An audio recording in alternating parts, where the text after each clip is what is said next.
Can anyone explain to me how I have 2 degrees? I have 2 degrees. Oh, and a certificate. A little extra, right? I have a certificate. May not be a master's, but it's something extra along with the 2 degrees. I'm trying to apply for jobs right now, and the thing is that the only person I have responding to me is a man from a tech company saying, "Hey, you want to answer some customer service problems? You want to answer some customer service calls?"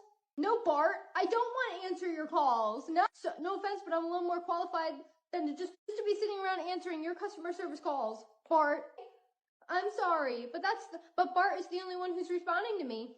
So what am I supposed to do? And I'm looking down at these and I'm looking at them and I'm kind of wondering. I'm like, what was this for again? Oh, I don't know. Beats me. Hello, this is Karupi and welcome to my podcast.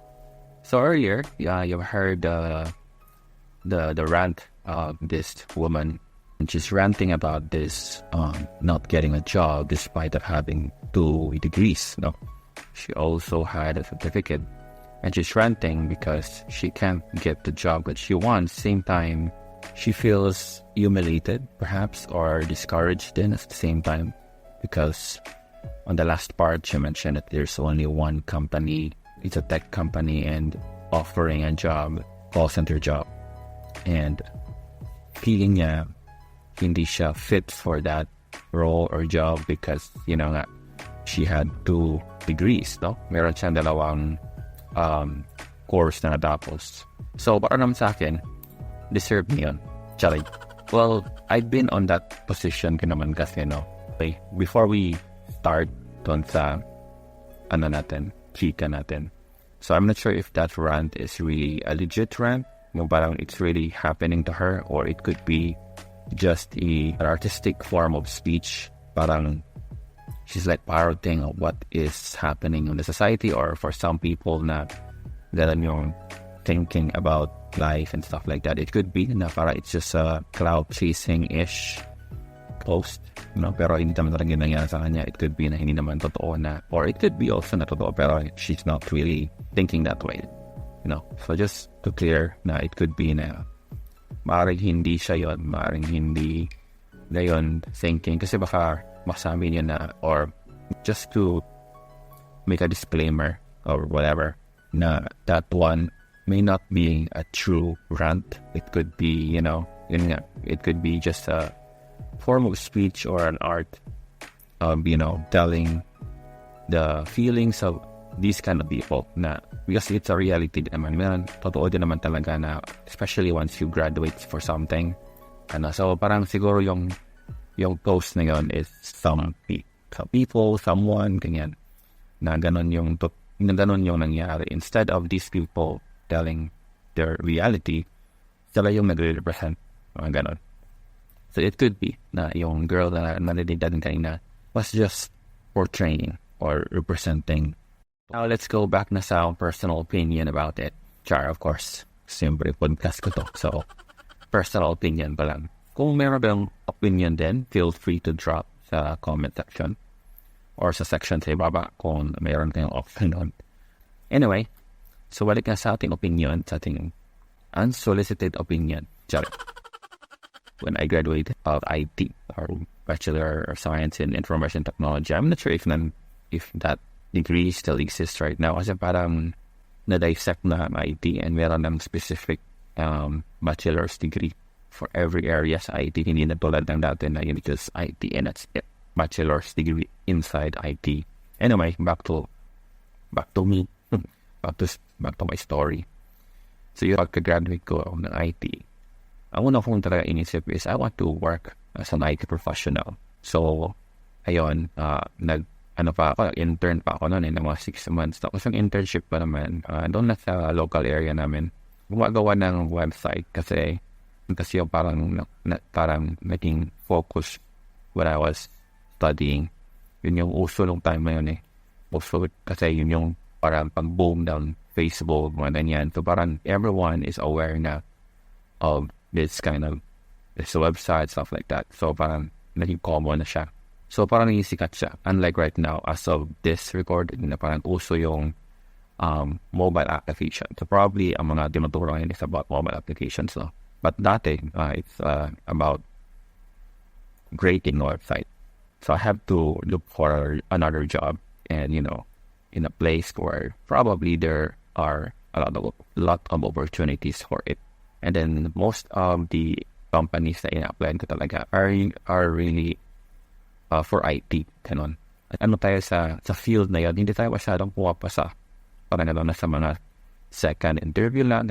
Unfortunately din, yung time na yun is na napasa. So, pero hindi naman ako parang parang nasasaktan if I will apply sa call center, parang it's okay lang naman. So, hindi naman ako ganun.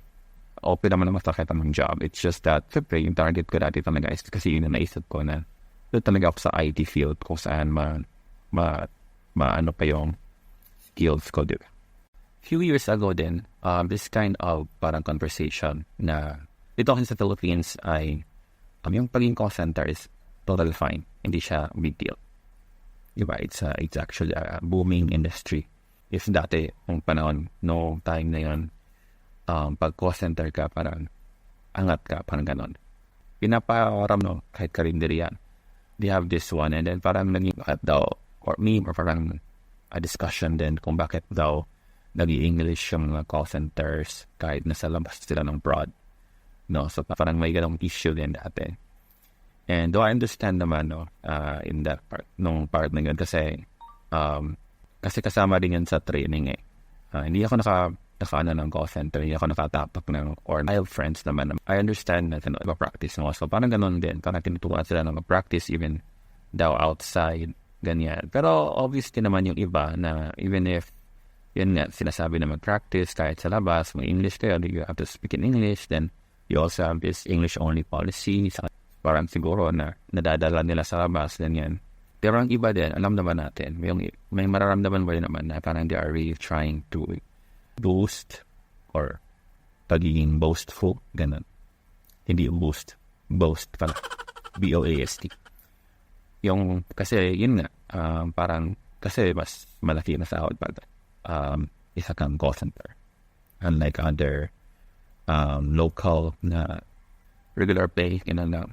Kasi pag sa call center kasi marami kasi mga benefits, especially pag night shift ka, so may mga allowances and stuff like that. So, maliban sa base fare, maliban sa base, anong tawag nun, pay, may additional ka pa. So, probably mas could be na yung base mo, parang ang matatanggap mo is like double instead of ganon, right? Parang naging ganon kasi because of those mga allowances and mga benefits, no?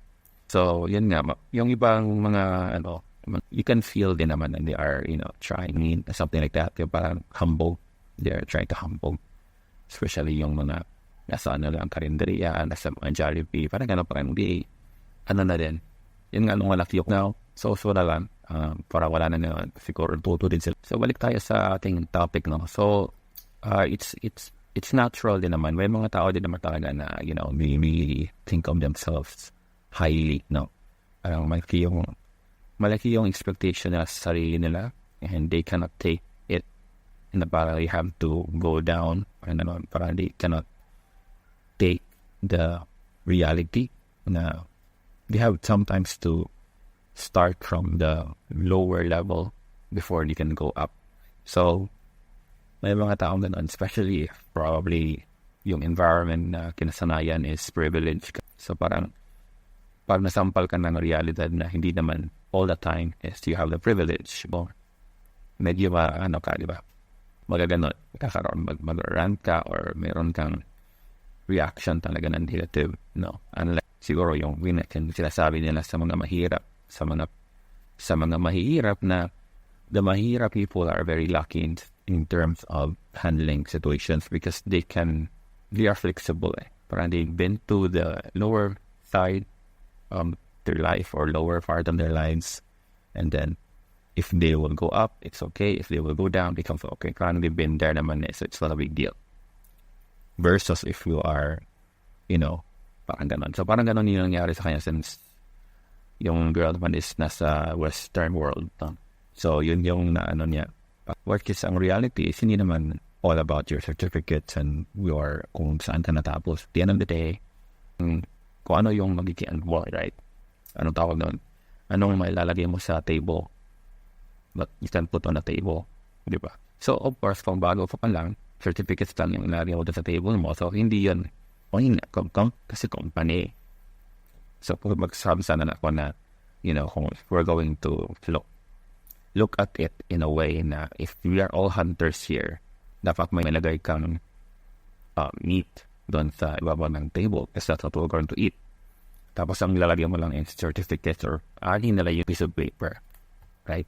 Sa mga nasa paligid ng table that will also need, parang, kumbaga, stakeholders, kumbaga. So, hindi yun big deal or wala yun sa nila. So, dapat mayroon kang, substantial or something na lalagay or may certificate ka. So, it's important na you have to learn talaga to hunt. Para you can bring something, kahit rabbit lang yan. Diba? At least nakakain na siya, right? Parang ganun. So, in this case, in the modern world, hindi na tayo nag-hunt. So, yung certificate mo, hindi yon gano'n ka-importante. Parang it's a bragging right siguro yan. Or it could be parang, ang alam ko na dati, pag kunwari, graduate ka ng ganitong, hindi ko alam kung totoo lang, pero parang yun yung narinig ko. Pag graduate ka ng ganitong school, or you are, graduate ka na with flying colors, yung rate mo is higher than the person na hindi naman graduate sa ganitong school or wala naman siyang flying colors. Normal lang siya na student, kumbaga. Graduate lang siya gano'n. Tapos, yun na yun. Kasi ikaw na with flying colors, may ganyan, may mga awards and stuff like that. May XP mo. Parang yun yung reward mo and being like that. Pero, after that one, magiging level na yung, yung fields nyo. For example, na-promote kang pareho, na same pa din ng timing. So, yung sahod nyo, wala kayo. And, syempre, assuming na nagkaroon ka, nag-acquire na rin kayo ng mga skills. So, what if yung graduate ng wala lang, normal lang, marami siyang skill na acquire, marami siyang experiences na naranasan. So, tapos ikaw, na graduate nga ng flying colors, isa lang yung skill mo na experience or naranasan na something or natutunan. So, ang ending niyan, maaaring mas malaki yung sahod nung pag na-promote ko pareho, mas malaki probably yung sahod ng isa kasi mayroon ng skills siya. Mayroon na siya additional something sa resume niya which is probably needed ng company. So, mas, kumbaga, priority na siya na kailangan hindi siya mag-resign. Parang gano'n. So, yun yung eksena. So, ayun. Yun yung natutunan ko as I grow old sa nagtatrabaho. Yun yung mga chismis. I don't know if it's true kasi hindi naman wala naman sa HR. It could be also na it's a discussion naman sa company kung ganon yung policy nila or ganon yung nila. Kasi sometimes may mga company naman na they don't really care about if you are a graduate of this school or if you have flying colors for graduate. Parang it doesn't matter. Ito yung rate ng lahat ng mga associates or lahat ng mga para mga fresh grads na papasok. Ganun talaga. Regardless kung anong natapos mo, kung maganda yung mo, kung may mga awards ka or wala. Doesn't matter. May ganun din company. May mga company din na nag-reward. So, it really depends. No? Hindi siya, parang uniform sa lahat, universal. So, yung you have to open your eyes na the reality is, hindi talaga kailangan ng mga diploma, ganon. It's important in a sense, siguro, especially in the Philippines, parang big deal yun. Pero, eventually, parang I can sense na hindi na siya ganun ka-big deal, especially now. As of this recording, naging uso na yung mga VA or mga virtual assistants. And as long as you have these specs, parang, kumbaga, in terms of hardware or technical stuff, you have those, like, laptop and headset, stuff like that, and internet. And at the same time, you can speak naman in English, which is common sa ating Filipino. Most of us naman can speak in English. Unless yung VA job mo is answering calls or something like that. Tapos sa mga, sa US, parang gano'n. Kasi dati alam ko sa US. Dati, yung call center na ina-applyan ko, parang they are preferring person na nag-apply na marunong ng accent, ng American accent, ng gano'n, or American kineso. Parang mayroon silang wide vocabulary in terms of American English, parang gano'n. So that's what they prefer. Though alam ko naman na hindi ako magaling talaga sa English, marami akong wrong grammar, you will notice it. So yun nga, by the way, balik sa BA. So yun nga, also lang yun yung BA, tapos hindi na siya ganun ka, hindi na necessarily na graduate ka ng ganitong school o kahit kung graduate ka man ng college o hindi. Doesn't matter. As long as you can perform, as long as you are a fast learner, as long as you can, deliver the job, good sa sila. Pero of course, if you're applying for companies na may mataas din na standard, especially sa mga banking, sa mga ganyan, or if you're applying, for example, na kailangan talaga mayroon kang accounting background, business background, so yun, it's important. Anyway, so balik tayo sa lessons ng topic na to, no? Especially sa mga fresh grad or mga, kung sino man na, parang feeling nila nasa mataas sila. You have to check the reality. Sometimes, akala natin yung mga badges, yung mga ribbons, awards, or certificates na natanggap natin could help us. Sometimes, yes, but mostly, ang pinakaano talaga is kung ano yung kung ano yung mga ano yung may lalagay natin sa table, di ba? Kung ano yung maiambag natin sa company na ina-apply natin or sa kung ano man na ginagawa natin. Kung ano yung maiambag natin, yun yung pinaka-importante regardless kung meron ka bang background na ito ganyan, right? Importante din naman din. Hindi ko naman sinasabi na hindi importante yung yung schooling. It's still important. It's still important kung ano yung magiging makuha mo na skill. Pero, huwag mo yung pangmalaki na yun lang. Kung ba, yun lang yung panglaban mo. Yung type competition ngayon, so, marami kang kalaban. Yun ba, marami mga skills na, may mga experiences na. So, you must also have those, no? Yung reality is, harsh talaga. So, sometimes, para sa'yo, sometimes, hindi. Right? So, may mga bagay na you have to accept sometimes. And it's up to you then kung ano if you would opinion or to, diskarte mo na rin yan or baka yun yung pass mo. So, ayun. Pero at the end of the day, ang pinaka-importante lang naman is kung saan ka masaya, right? Kasi, yun mo naman yung trabaho mo, hindi ka naman masaya, kung maganda nga yung pay mo. Diba? So, pero hindi ka naman masaya. Stress ka masyado, it is also taxing sa health mo. So parang it's not fair at saka hindi rin naman yun parang right na parang dinidikit mo yung buhay mo, yung sarili mo, yung health mo sa isang company. Kasi pag wala ka, okay, we're gonna pay you with whatever damage pa naman. Then that's it, bye. Then they will hire another one. And they will move on. So, ang pinaka-goal mo lang talaga is, I guess, be happy. O kung hindi man ka hindi ka man nakagraduate na kung ano-ano, it's okay. Hindi yan katapusan. But aim for na makagraduate ka. It's important din naman na makagraduate ka kasi yun nga, may mga opportunities na hindi natin alam, no? Na it might need this one. Hindi man kailangan mong diploma. Or sometimes, the skills that you will get kasi kung mag-aaral ka. Diba? May mga knowledge kang natutunan, mga na hindi mo natutunan sa real world. Kasi real world is flexible. Pero yung sa, naman is, sa school is parang collected na siya. Na-collect na siya from different experiences. Matutunan nyo para you can further survive sa labas or sa reality. Ganun. So yun lang yung masasabi ko. Para pang tito na yung podcast natin ngayon eh. Anyway, so thank you so much. So mag-closing na tayo. So thank you so much for listening sa podcast ko na ito. Tito Podcast. Charing. So, ayun. Thank you and see you on my next podcast. This is Carol. Bye.